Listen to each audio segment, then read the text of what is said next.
क्या पानी की ताकत इंसान को जमीन पर हुक्मरानी अता करती है? कभी सोचा है कि 9000 फीट लंबी और 486 फीट ऊंची दीवार के पीछे कैद पानी अगर बेकाबू हो जाए तो क्या तबाही मचा सकता है? लेकिन क्या ये नेमत कभी सहमत बन सकती है? बैराजेस जो दरिया को चीर कर नहरों में पानी बहाते हैं, क्या वो भी खतरा बन सकते हैं? और वो अनलाइन कैनाल जो जमीन में पानी रिसने देते हैं, क्या वाकई हमारी जमीन को जहर आलूद कर रहे हैं? क्या हमने अपनी जमीन को सैराब करने के चक्कर में उसे बंजर तो नहीं कर दिया? अस्सलाम वालेकुम, मैं हूं अली अहमद। चलिए आज का सबक शुरू करते हैं। आज हम बात करेंगे लार्ज स्केल सिस्टम के बारे में, खास तौर पे डैम्स की तफसील पर। पाकिस्तान में दो बड़े डैम्स मौजूद हैं जिनके नाम तरबेला और मंगला हैं, जबकि बाकी डैम्स छोटे या मीडियम साइज कहलाए जा सकते हैं। तरबेला और मंगला दोनों मल्टीपर्पज डैम्स हैं जो न सिर्फ आबपाशी यानी इरिगेशन के लिए पानी स्टोर करते हैं, बल्कि पावर जनरेशन के लिए भी इस्तेमाल होते हैं। ये डैम्स रिजर्वर्स रखते हैं क्योंकि डैम वॉल पानी को रोकती है, और स्पिलवेज वो गेट्स होते हैं जिनके जरिए पानी डाउनस्ट्रीम की तरफ जाता है। ये इस वक्त जरूरी होता है जब डाउनस्ट्रीम में पानी की कमी हो या फिर अपस्ट्रीम में फ्लडिंग का खतरा हो। क्या आपने कभी सोचा है कि अगर डैम अपनी कैपेसिटी से ज्यादा भर जाए तो क्या होता है? ऐसे हालात में डैम ब्रेक हो सकता है, यानी वो टूट सकता है, जो कि एक संगीन सूरत हाल बन सकती है। ये डैम्स खास तौर पर मेन रेनी सीजन यानी मानसून्स के दौरान पानी जखीरा करते हैं। इस मौसम में नॉर्दर्न माउंटेन्स में स्नो और आइस मेल्ट होती है, जिसकी वजह हाई टेम्परेचर्स इन समर्स होते हैं। यही मेल्टेड स्नो और रेन वाटर मुख्तलिफ रिवर्स के जरिए रिजर्वायर तक पहुंचते हैं। बाद अज़ां खरीफ और रबी सीजन्स के दौरान ये पानी कंट्रोल्ड और कैलकुलेटेड अमाउंट्स में रिलीज किया जाता है ताकि फसलों को मुनासिब मिकदार में पानी फराहम किया जा सके। जरा गौर करें, तरबेला डैम की लंबाई 90 फीट है और ऊंचाई 486 फीट। ये डिटेल्स हमें जाहिर करती हैं कि ये डैम किस कदर बड़ी इंजीनियरिंग मार्वल है और पाकिस्तान के फ्लड कंट्रोल और एनर्जी जनरेशन में कितना अहम किरदार अदा करता है। अब हम बात करेंगे बाराजिस के बारे में, जो कि एक लंबा स्ट्रक्चर होता है और कुछ हद तक डैम से सिमिलर होता है। ये बिराजेस बुनियादी तौर पर पानी को एक सिम्त में डाइवर्ट करते हैं, यानी पानी को एक डायरेक्शन में कनाल्स की तरफ भेजते हैं। तसव्वुर करें जैसे हमारे घरों में पानी डिस्ट्रीब्यूट करने के लिए एक मेन वाल्व होता है, बिल्कुल वैसे ही ये कैनाल्स पानी को रिजर्वायर्स तक पहुंचाते हैं। बैराजेस में मल्टीपल गेट्स होते हैं जिन्हें बंद करके एक आर्टिफिशियल लेक बनाया जा सकता है, जहां रिवर के एम्बैंकमेंट्स एक कंटेनर वॉल का काम करते हैं। जब इस लेक की हाइट बढ़ती है तो प्रेशर भी इंक्रीज हो जाता है, बिल्कुल जैसे किसी बलून में हवा भरने से प्रेशर बिल्ड होता है, और यही प्रेशर पानी को कनाल्स की तरफ डाइवर्ट करने में मदद फराहम करता है। अक्सर औकात ये नहरें डायरेक्टली रिजर्वायर्स से खोदी जाती हैं, जो कि बैराज के दोनों साइड्स पर वाक़ होते हैं। बाज़ औक़ात मखसूस हालात में गेट्स को ओपन करके पानी को रिवर के ओरिजिनल कोर्स पर फ्रीली फ्लो करने दिया जाता है। ये स्ट्रक्चर्स खास तौर पर प्लेन एरियाज में तामीर किए जाते हैं, अनलाइक डैम्स जो अमूमन माउंटेनस या हिली रीजन्स में बनाए जाते हैं। एक आम गलतफहमी यह है कि बराजेस बिजली पैदा नहीं कर सकते, लेकिन हकीकत में वो बिजली पैदा कर सकते हैं और अक्सर करते भी हैं। बैराजेस ने न सिर्फ रिवर के अंदर वाटर फ्लो को मैनेज किया है, बल्कि वाटर को एक रिवर से दूसरे रिवर में भी ट्रांसफर किया है थ्रू लिंक कैनाल्स। मिसाल के तौर पे रसूल एंड कादर आबाद लिंक कैनाल उसका बेहतरीन एग्जांपल है। आखिर में सक्खर बैराज का जिक्र जरूरी है, जिसमें 60 गेट शामिल हैं और उसकी टोटल लेंथ तकरीबन 4000 फीट है। ये तस्वीर दरियाए सिंध पर वाक़ सक्खर बैराज को दिखाती है। अब हम बात करेंगे कनाल्स के बारे में, यानी नहरें। इस मजमून में हमें दो तरह की कनाल्स मिलती हैं, पेरेनियल कनाल्स और इनंडेशन कनाल्स। इनंडेशन कनाल्स वो होती हैं जो किसी रिवर के फ्लड वाटर पर डिपेंडेंट होती हैं ताकि आसपास के इलाकों तक पानी पहुंचाया जा सके, जबकि पेरिनियल कैनाल्स वो होती हैं जो रिजर्वायर्स या बराज की साइट से खोदकर बनाई जाती हैं। Smaller distribution canals perennial canals से पानी लेकर फील्ड्स तक पहुंचाती हैं। पाकिस्तान में ज़्यादातर नहरें अनलाइंड होती हैं, जिसकी वजह से एक्सेस वाटर सीपेज होती है, जो बिल आखिर वाटर लॉगिंग और सैलिनिटी जैसे मसाइल को जन्म देती है। सैलिनिटी वो हालत है जब ज़मीन में नमक की मिकदार ज़्यादा हो जाए, जिससे फसलों की पैदावार मुतासिर होती है। तस्वीर में आप एक दरिया का क्रॉस सेक्शन देख रहे हैं।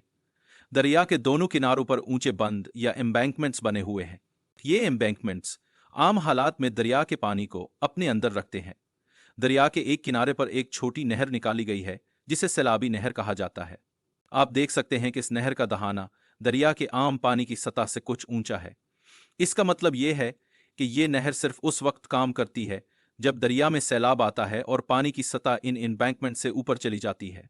सैलाबी पानी खुद ब खुद इस नहर में दाखिल हो जाता है और फिर उसे खेतों तक पहुंचाया जाता है। दरिया के निचले हिस्से में सिल्ट एंड सैंड दिखाई दे रही है, जो दरिया के साथ बहकर आने वाली मिट्टी और रेत है। अब हम बात करेंगे लार्ज स्केल इरिगेशन स्कीम्स के फवायद के बारे में। बड़े पैमाने पर आपाशी के मंसूबे बड़ी मिकदार में पानी फराहम करते हैं, जिससे इस इलाके में भी फसलें उगाई जा सकती हैं जहां बारिश बहुत कम होती है, जैसे कि सदर्न पंजाब, जहां बारिश की कमी के बायस जमीन बहुत बेजान समझी जाती है। इसके नतीजे में यहाँ के लोगों ने आबादकारी की और नए शहरों जैसे कि फैसलाबाद और मुलाजमतों का आगाज हुआ। ये निज़ाम मौसमी तब्दीलियों से मुतासर नहीं होता, जैसा कि वाटर टेबल में बदलाव के सबब या शदूफ के जरिए पानी की फराहमी में फ़र्क आता है। इसीलिए लार्ज स्केल इरिगेशन स्कीम्स का पानी साल भर दस्तयाब रहता है। बारिश की अमाउंट, टाइमिंग, डिस्ट्रीब्यूशन और इंटेंसिटी में मुसलसल तब्दीलियां आती रहती हैं। पाकिस्तान में इवेपोट्रांसपिरेशन यानी पानी का तबखीर होने का अमल बहुत ज़्यादा है। उसका मतलब यह है कि पानी जल्दी ज़ाया हो जाता है और हमें artificial and steady supply of water यानी मसनूई और मुस्तकिल पानी की फराहमी की ज़रूरत होती है। इसके अलावा बड़े मंसूबे की वजह से फ़ी यूनिट रकबे को पानी देने में कम वक्त लगता है, जब हम उसका मवाजना दूसरे ज़राए जैसे शदूफ से करते हैं।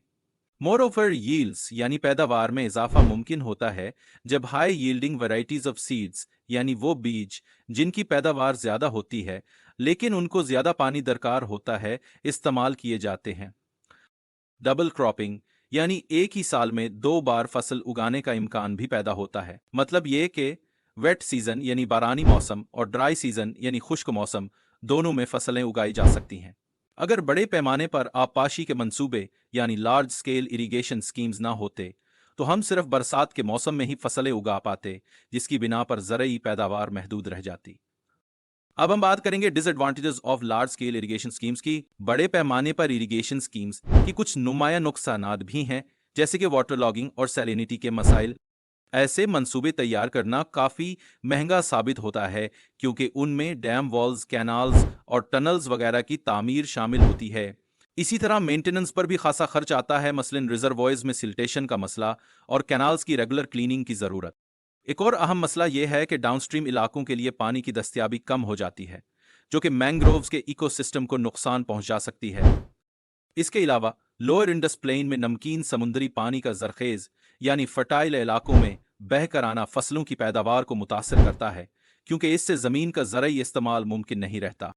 अब हम सबक का खुलासा पेश करेंगे। आज की वीडियो में हमने लार्ज स्केल सिस्टम यानी डैम्स, बराजेस और कनाल्स की तफसील सीखी। वीडियो में बताया गया कि तरबेला और मंगला जैसे मल्टीपर्पज़ डैम्स न सिर्फ आबपाशी के लिए बल्कि पावर जनरेशन के लिए भी इस्तेमाल होते हैं। ये डैम्स रिजर्वॉयर्स बनाते हैं जहां पानी रोका जाता है और स्पिलवेज से डाउनस्ट्रीम को पानी दिया जाता है। अगर डैम अपनी कैपेसिटी से ज्यादा भर जाए तो डैम ब्रेक का खतरा होता है। वी ऑल्सो लर्नड अबाउट बैराजेस, जो डैम की तरह होते हैं मगर पानी को एक तरफ डाइवर्ट करते हैं कैनाल्स के जरिए। बैराजेस में मल्टीपल गेट्स होते हैं जिनसे आर्टिफिशियल लेक बनाया जा सकता है और प्रेशर बिल्ड करके पानी को कैनाल्स में डायरेक्ट किया जाता है। इसी तरह कैनाल्स की 2 किस्में हैं, पेरेनियल कैनाल्स जो कि रिजर्वॉयर्स या बैराज साइट से बनती हैं, और इनंडेशन कैनाल्स जो रिवर फ्लड वाटर्स पर डिपेंड करती हैं। More over large scale irrigation schemes के एडवांटेजेस जैसे कि बैरन एरियाज में फसलें उगाना और नए सिटीज की फॉर्मेशन और जॉब्स पैदा करना, और डिसएडवांटेजेस जैसे कि वाटर लॉगिंग, सैलिनिटी और मेंटेनेंस के मसाइल पर भी डिस्कशन हुई। ओवरऑल वीडियो में मुख्तलिफ टेक्निकल टर्म्स को आसान अंदाज में समझाया गया ताकि तुलबा को जदीद इंजीनियरिंग मंसूबों और उनकी पानी की मैनेजमेंट और ज़राअत यानी इरिगेशन की अहमियत समझने में मदद मिले। Question 1, What are Tarbila and Mangla? A. Barrages. B. Multipurpose dams. C. Tube well. D. Link canals. Answer. Option B. Multipurpose dams. Question 2. What do barrages primarily do? A. Generate electricity. B. Store water. C. Divert water into canals. D. Collect rainwater. Answer option C. Divert water into canals. Question 3. Which issue is not mentioned as a disadvantage? Option A. Waterlogging. Option B. Salinity. Option C. Seepage. Option D. Siltation. Answer option D. Siltation.